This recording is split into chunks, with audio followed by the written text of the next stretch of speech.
Goeiemôre Pastoor Aubrey. Goeiemôre Marilou, goeiemôre aan die luisteraars vanoggend. Hoe gaan dit? Jy weet maar, is altyd goed. Vanoggend lyk dit nie so nie. Ja, dit lyk miskien nie so nie, maar dit voel so. Nou, laai speedtraps gesig, ja. Smal, maar ek sal vir die steke betaal. OK, in die hak vir daai ene.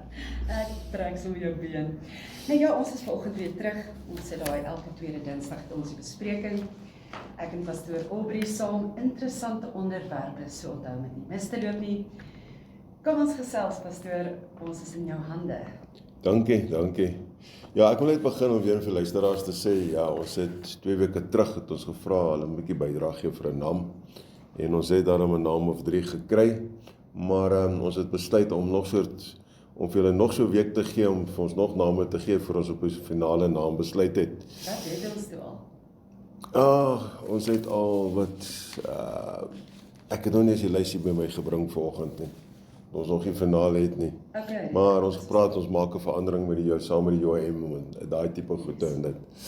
Want ek wil net vir die luisteraars weer eens net aan bewus maak dat ek wil net dankie sê vir die United Independent Movement wat dit moontlik maak vir my om elke tweede week bietjie hieroor te kon gesels en baie ander onderwerpe wat na aan die huis is, na aan die hart van elke mens is.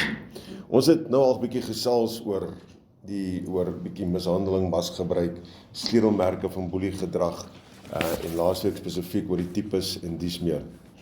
Nou, ek het goed gedink om vandag dat ons net so bietjie stil staan op mishandeling en magsgebruik en wat kan ons doen om te help. Nou, ons moet onthou dat mishandeling is die mishandeling van 'n ander persoon. En dit sluit absoluut kindermishandeling in.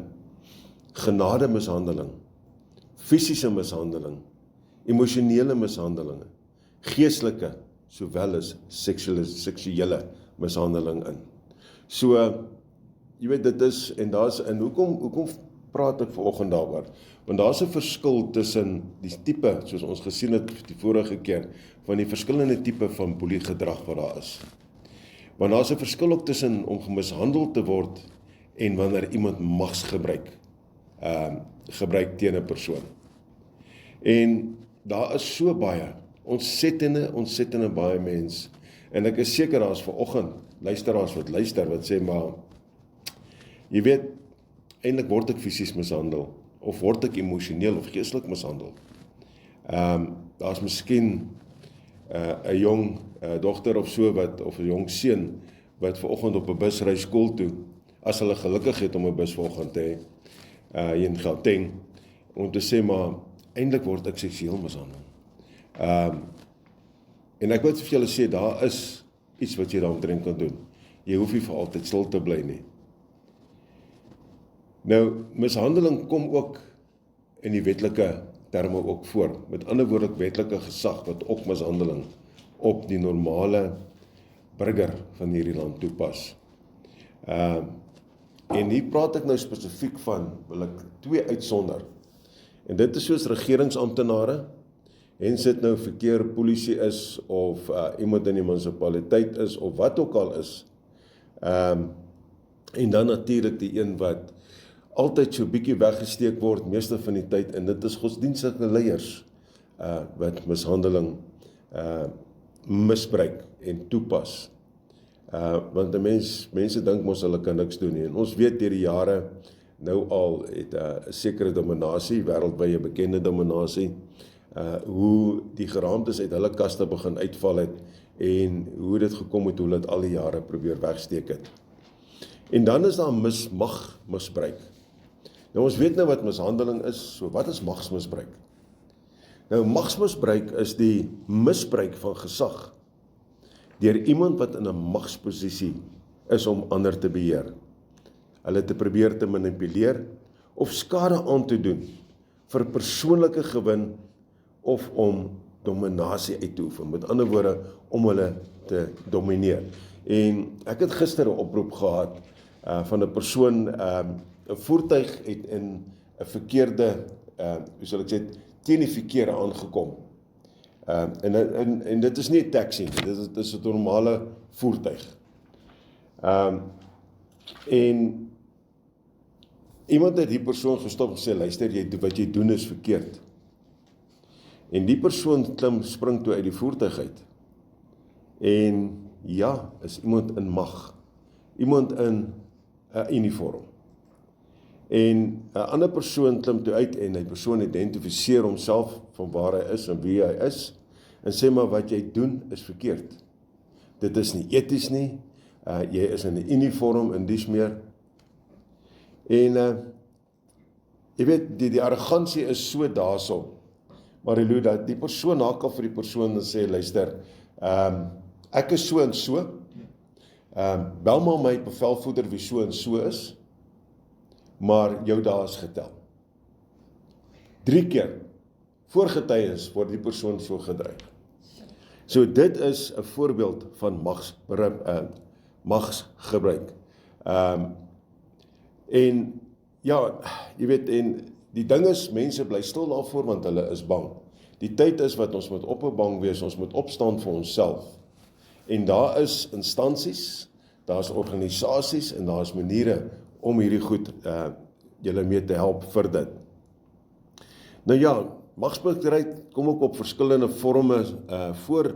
Dit manifesteer soos ek sê op verskillende maniere, soos fisies, emosioneel of finansiële mishandeling. En dit kom in baie verskillende omgewings voor. Insluit in die politiek, die werksplek en in families. En ons moet net een ding mooi besef, dit sluit boeliegedrag in. Hierdie mishandeling en magsmisbruik is deel ook van boelery aan die einde van die dag. Dit is deel van intimidasie en ons gaan nog later, sal ons nog praat bietjie oor intimidasie. Die gebruik van gesag om iemand te dwing om teen hulle wil op te tree of om onwettige of immorele dade te pleeg. Jy weet, jy gaan dit doen of ek gaan dit teen jou doen, daai tipe ding. Ja, dit is afpersing, deur en deur. En dit is ongelukkig 'n algemene vorm wat ons vandag se lewe gebeur. En ongelukkig is dit so algemeen dat dit deel geword van die mense daaglikse lewe. En die mensdom kom dit nie eens meer agter nie. Kinders word groot daaraan en dan so hulle dink dit is die norm, ons kan dit so doen. Ja, dis nou van nature. Dit is van nature en dis hoekom jy kry dit al op laerskool, op kleuterskool vlak eintlik al begin deurkom met kinders. En soos hulle ouer word raak dit al hoe erger en moeiliker. So dis hoekom dit so belangrik is dat die ouers bewus is hiervan. Dat almal bewus is hiervan, inteendeel, nie net ouers nie, maar kinders ook, dat hulle weet wat gebeur is verkeerd. Ja, want mense kan sekerlik die tekens sien, as jou kind se gedrag mos anders is. Gaan Absoluut. jy mos wonder en jy gaan mos kyk en jy gaan mos maar jy weet Marilou, die probleem is om vandag se tyd, dit is mos net, ouers, jy weet, daar is nie meer tyd nie, die lewe het gejaag geraak. So, slimfoon. Ja, hou jouself besig met dit. Daar's my selfoon, ja, jy weet, of gaan doen iets op jou laptop, of jy weet, daai tipe goede en dinge. Jy weet, en ons moet begin luister, veral as ons kinders met ons praat. En as jy sien, daar's 'n afwyking in die gedrag, moet jy vra.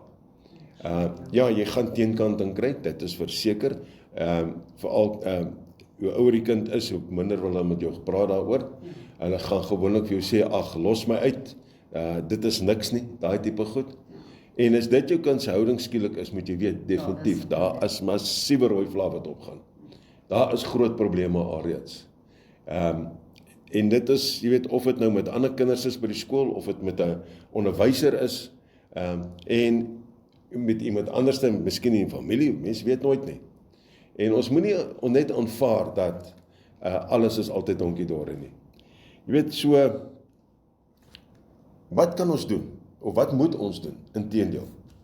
Nou, my beskeie opinie op hierdie is, elke persoon moet seker maak dat hulle goed ingelig is hieromtrent. En dit is wat ons probeer doen met hierdie elke tweede Dinsdagoggend.